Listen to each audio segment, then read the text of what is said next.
Hey everyone, just a quick video about stuff I'm buying lately. I will do some more videos when I have a little more time on FRPH and maybe Oxy or some other ones that I've been looking at. But this is just a quick one because there's some stuff going on in the market and things are coming down. Yeah, just what I'm buying lately. St. Joe, I did a video on St. Joe a couple of years ago, and everything on that is still accurate. The company's doing great. However, recently the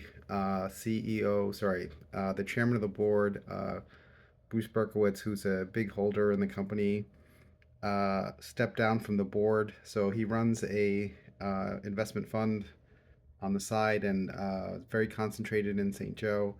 And he recently stepped down from the board. There was no real reason given, and it could have something to do with wearing two hats because as his fund has had to make withdrawals and stuff like that when people pull out of the fund, he's had to sell some Joe to meet those redemptions. But the timing of the sales is limited because he's an insider. So there are certain windows when he can sell, and that might have something to do with it. But anyway, he was largely responsible for ousting the previous management at St. Joe and shoring up the balance sheet, turning the company around, and putting the current people in place that have done really well with it. So when he left the board, it's been down like 26% since he left, which is fine. It's already my third biggest position, and I don't mind adding more here. I am trying to pay down my leverage because I have a little bit of leverage, and so I haven't been buying as aggressively as I normally would. But what I do plan on doing is it's under $44 right now, so I plan on just adding more shares at this price and then selling some of the $50 shares I have, and then sort of keep the same position but uh, get a lower basis and maybe be able to write off part of that in taxes. So that's one that I'm buying now. Smith and Wesson I sold out of, and I think I mentioned that was up I don't remember, it was like 40 or 50% in a year, so it did really well. And then I sold out at around, I want to say 16 and went up to 18, so it was a little early, but now it's down to $10.19, which is a very good price. And at that price, it's only 13 times uh, trailing earnings. And as I mentioned before, with Smith and Wesson, these companies tend to do better under anti-gun presidents because people panic buy because they think they're not going to be able to buy these guns later, but they don't do well under pro-gun presidents. And it is kind of cyclical, like gun buying has gone up, and then you had this huge spike during the pandemic, and it's down more than 50% their sales from that peak. But if you look at the trend from before the pandemic, it's still going up from that trend line.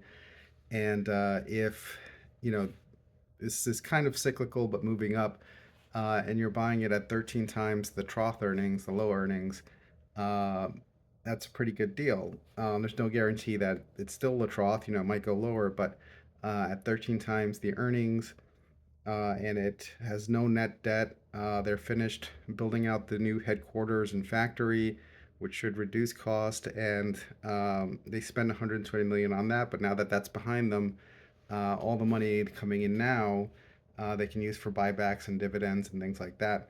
And they have a buyback authorized for 10% of the shares. So if they can buy a lot of shares at the current price, it's going to be really good for shareholders. I did not buy the common shares. I did buy a lot of options, leaps, which are long-term equity appreciation. So I was buying some 2027 leaps, and a few days ago, I think they were like 290. So if they're $10 strike price, I would need 12.90 to break even. And today I bought some more, and they were 250. So now at 12.50, I would need to break even.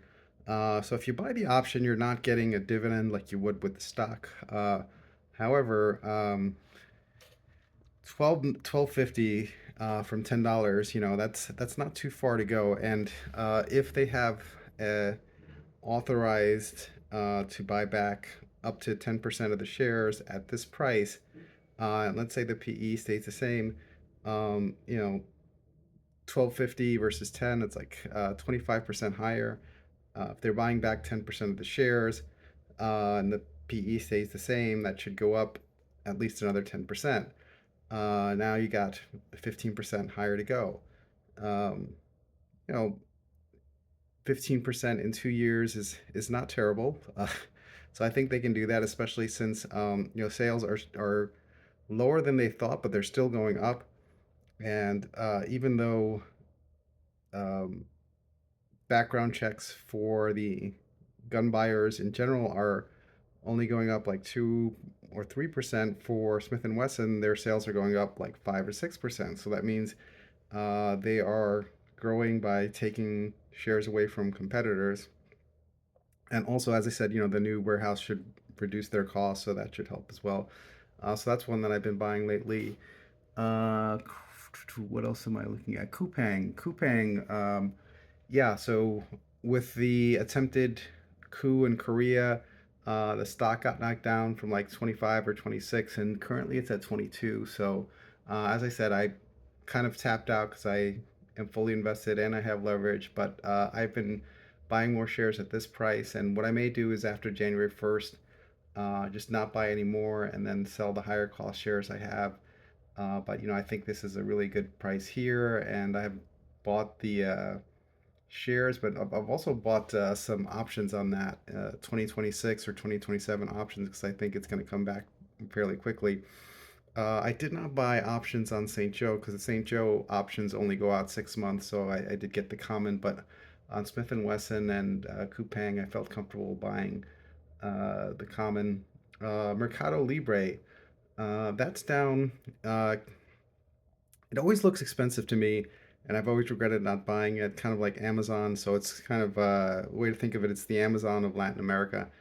And after the last earnings, they dropped a lot in one day, and then in the past month, the past couple of weeks, they dropped another 10%. So I've been buying a little Mercado Libre, even though it looks expensive here. I plan on just putting it in the coffee can and forgetting it, and then uh, look at it in 5 years. It'll probably be higher. So that's just my thinking on that. Enterprise products, EPD. That's an interesting one. I had a small position in this, and like I would say 0.5%, and it went up, and I didn't want to chase it. Went up like 20%, and this year, and now it's come down like 10%, and so or 15% from the top. So it's starting to look attractive again, and I've been adding shares, and I this is another one of those that I would probably just stick in the coffee can and forget for a few years. The only drawback to this company, it's when you file your taxes, they will give you a K1, and it makes filing your taxes a little more complicated. And it's probably beneficial to own this in your regular account, not your 401k, sorry, your Roth or your IRA because of uh, the tax situation that it involves. But you'll get a K1, and part of the income that you get from this will be return of principal. So it will reduce your cost basis in this, which uh, might hurt you when you sell, but it's money coming in that you pay fewer taxes on. And what's interesting about this is they have um, natural gas pipelines and things like that, but their debt is very long lived. So I think some of the stuff, the debt on their assets goes out 30 years, but the average for the whole company is about 19 years. So sometimes with these companies, if they have a lot of debt, there's a chance that they could go under if there's some problem in the market. And that was a problem with another company. I'm blanking on the name. Sun Edison, I want to say, where had a lot of debt, but you have to roll that debt over. NextEra is in that boat also. They have some debt coming due in 2025 and 2026. But uh, with this company, if most of your debt doesn't come due for 19 years, whatever happens to interest rates and stuff like that, you're pretty safe. And in terms of inflation, a company like this, which sort of operates as a toll bridge, does great because if inflation goes up, you can raise rates, And if you're transporting natural gas, whether the price of natural gas goes up or down doesn't really matter because you're charging people to use your pipelines. So it's a pretty safe thing. And I just plan on this being one of those that I don't trade in and out of. I'm just going to buy and hold forever, hopefully. So that's another one I've been buying recently. Did add a few shares of Crocs recently. So um, that came down from like 130, 140 down to 100, and I was buying, went up to 112, stopped buying, and now it's coming down again. I think it was 105 today. So I'm just going to buy some more shares. And again, probably after January 1st, just sell the higher cost shares and keep it at a 1% weighting, but be able to get the tax write off on the higher cost shares and keep the lower cost shares for a while until the story changes. But yeah, so I want to slowly cycle my portfolio into things that I don't have to trade in and out of. That's why companies like Joe and Mercado Libre and EPD, um, I had been adding slowly, but I don't mind buying a little bit higher than I'm comfortable with it. I'm just going to sit on it forever. Yeah, so hopefully, I'll be able to do some more videos soon. FRPH, I owe you guys one. I have bought some Vermilion Energy recently. It's trading pretty cheaply, and they are buying back shares. This year, they bought back 5% of their shares. And they have new wells, which are doing really well. And I think the company has just been depressed because when they made a lot of money a year or two ago, the European Union came out with this excessive profits tax and sort of sucked most of that away, and I think that was blindsided the investors. But they have U.S. assets and they have some promising wells in Germany and other places that might do well. So, and if they're buying back shares and they pay a decent dividend, seems like a pretty good idea. So, a very small position in that, and I'm just waiting to see what happens with it. And yeah, so more videos coming soon. If you have any questions, put them in the comments, or any suggestions, or if you differ on any of the companies I mentioned, just tell me why. Oh, and besides FRPH, I may do a video on vrrm, which is a company that does those annoying cameras that take a picture of you when you're speeding.